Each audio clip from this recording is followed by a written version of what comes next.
This podcast is on Spotify. That is my gift to you. I worked on it over the weekend. And this podcast is also off Spotify because it just got taken down. Okay.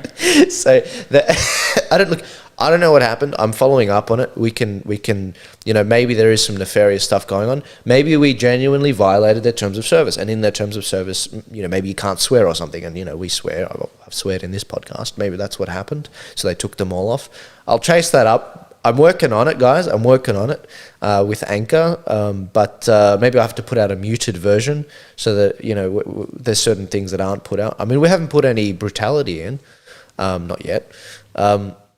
So look, things are still happening. We're expanding. Thank you for supporting the show, guys. That's how it's going to continue to grow. We started talking about the US election. It was a little bit rough, I grant you, but that's what talking about stats is. A reminder, this podcast is the alternative to the media and the polling, okay? So I don't listen to the mainstream media on this stuff. I got all the information from people who are alternative media. Similarly, if we didn't exist, you would have no idea what's going on with the States. They could completely pull the wool over your eyes and they could tell you whatever the hell they want. So if you want to have at least a keyhole into what's happening, please fund the show, because we're not going to continue if we're in a situation where it's not financially viable at all. I've got to go find a job then. That's just what's going to happen. That's the reality of it. I'm completely transparent. That's our contract. We're transparent with each other. But the point must be made. If we weren't here, the mainstream media would be feeding all these lies about what's happening in the US election, what happened in the Queensland election.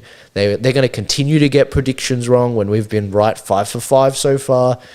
Please support the show. The best way to do that is financially, number one, and then number two is sharing. If you can do both, then that's great. But Riccardo, another insane week, just when you think 2020 is done, throwing spanners in the works. I mean, RBG dying, freaking, meteors happening, the bubonic plague coming back from China. Interest rates, we didn't even have a chance to talk about this. Interest rates dropping to 0.1% in Australia. Oh my gosh. It's been an interesting week. And it's going to speed up and it's going to get crazier. So buckle up. It's going to be a bumpy ride for a while. Strap in, guys.